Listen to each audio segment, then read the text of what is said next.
Alright guys, we're back. And I promised, really?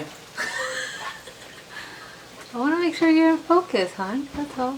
Alright guys, I am bringing you an update on the cycle of the 40 gallon. If you actually saw the thumbnail to my other video, I am wearing the same clothes because it is actually the same day as the gecko video I just did.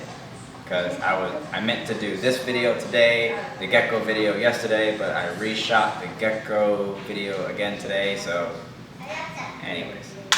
Update on the tank. Try to make this as quick as possible. I turned off the lights. The cyanobacteria that was in there, the purple algae, went away within a day or two, so that was awesome. That advice offline was absolutely spot on.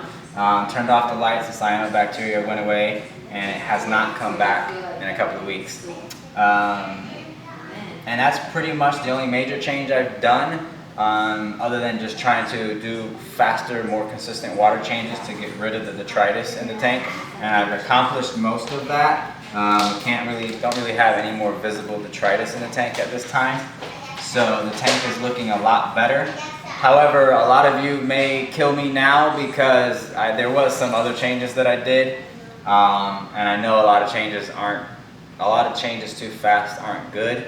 But again, the tank is not stocked right now, so it's not that big a deal, and now is kind of the time if I want to make those changes to do those. So most of them were cosmetic though. I got the hang on the back filter removed.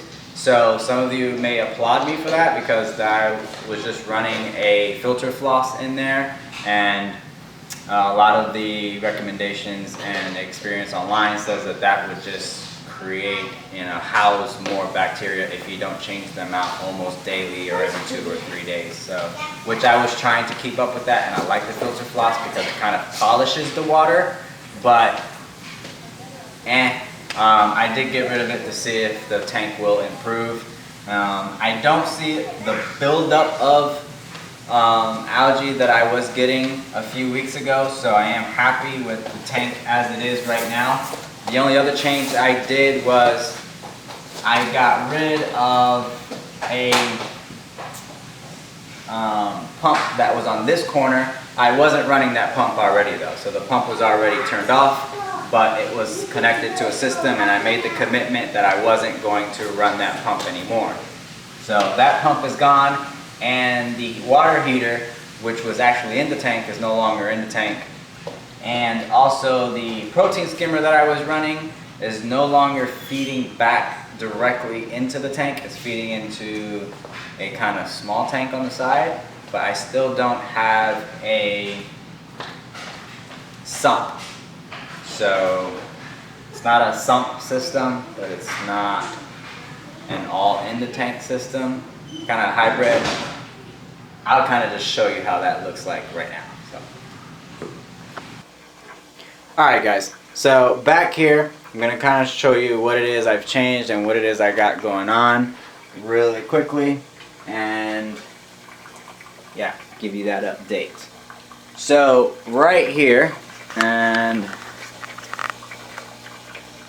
what we have is my protein skimmer, and that protein skimmer was returning right here. What I did was I turned this valve over, and now it is actually feeding to this tank back here, and that is where I got the heater, and I have carbon. So right now the only thing I have running on the tank is the protein skimmer and a little baggie of carbon, and then that just comes from that little tank right there and flows back into here. Same tank I had from before, but instead of a power head over there or a pump over there feeding through tubes to there, I just have the protein skimmer running from here to there back into the main tank. I think that's all I want to run for now. The only other thing I was running in here previously was some GFO, but I'm not running that right now, and I don't necessarily plan on running it, so long as everything works okay. So this is how I'm gonna leave the tank for now, and I'm hoping that this is suitable for maintenance. I'm hoping that that's the only thing I have to run on this tank from this point on, once I stock it and everything, and until I run into another issue. So the tank is looking clean. I do have a little bit of the brown film algae, diatoms, or it's kind of spongy algae on the walls, but that is clearing up as I clean the walls and do water changes. So that's looking good. The only thing I'm gonna have to work on now is this protein skimmer, because this protein skimmer is not a hang on the back protein skimmer, even though I have it hanging on the back.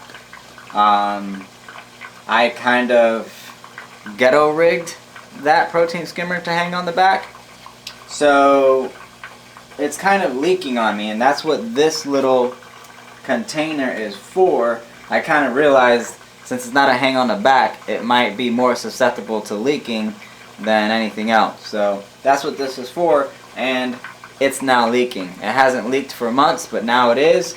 So yeah, I'm thinking moving these I'm thinking that moving around these pipes or anything like that may have caused it. I've tried squeezing them tight or anything, and that hasn't worked. So I'm just going to try and take some of this stuff, which I don't know what it's called, but it's that little tape that you use to seal, I don't know. I use it on the RODI system, the little screw sides, whatever you call that, this stuff. I'm going to try to wrap it around wherever I have joints, and hopefully that'll stop the leaking. I'll let you know. But other than that, everything else is running good. The cycle looks like it's going pretty good, and yeah, that's about it. Yep. So yeah. I'll do a quick little video.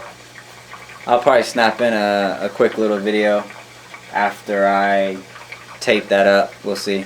If not, deuces. Alright guys, we're back. And I promise I didn't change anything else.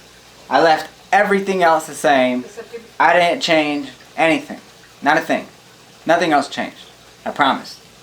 I promise. So if you're wondering, why in the hell have I changed? Well, it's because, like always, this stuff takes a lot longer than usual. I planned for 15 minutes, and 5 hours later, I get this. It's kind of things how things go. What happened was, I told you guys I was gonna add this little tape stuff to the protein skimmer, right? So I can stop the leaks. Well, it turns out that that little pipe right there, I'm not sure if you can see it, I'm pointing at, but it's the exit from the protein skimmer, actually doesn't come apart. So me being concerned that maybe it was leaking from there, maybe it wasn't, I threw PVC glue around that section there, so I had to wait for that to cure for a couple of hours. So I ended up doing that. So I ended up taking the protein skimmer out, cleaning the protein skimmer, cleaning the back tank, and doing a whole project there, which was only supposed to take me about 15 minutes. So while I was waiting, that also happened. But I promise, nothing else has changed. Anyways, so that seems to work. I don't see the little droplets coming out from anywhere. I don't see. What was happening was I was getting little drops down here, and they were pretty consistent. I can see the drops coming down. So added some tape, added some PVC glue to that portion there, and that pretty much kind of nailed that one down. And that's it for this video, guys. I'm trying to wrap it up pretty quick. See you next time. Peace out. Wait, I want to say hi. You can say hi. Hi. I just stepped on something and I don't know what it was. It hurt myself really bad. Hi. She stepped on something. Now her foot's bleeding. Hi. Hi. Toys. Toys? That's phenomenal. Bye. He's playing with toys. I'm playing with toys. We're all playing with toys. See you guys. I'm not playing with toys. Mommy's not playing with toys. Oh, well, you guys need to learn how to play with toys.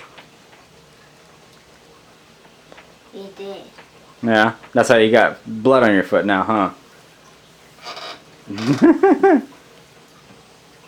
Well, that wasn't a toy. Wasn't a toy? No. Alright. I don't even know what it was. What time is it? 8. It's time for night night. Alright, well, say goodbye and say night night. Night night. Bye bye. Oh, shit.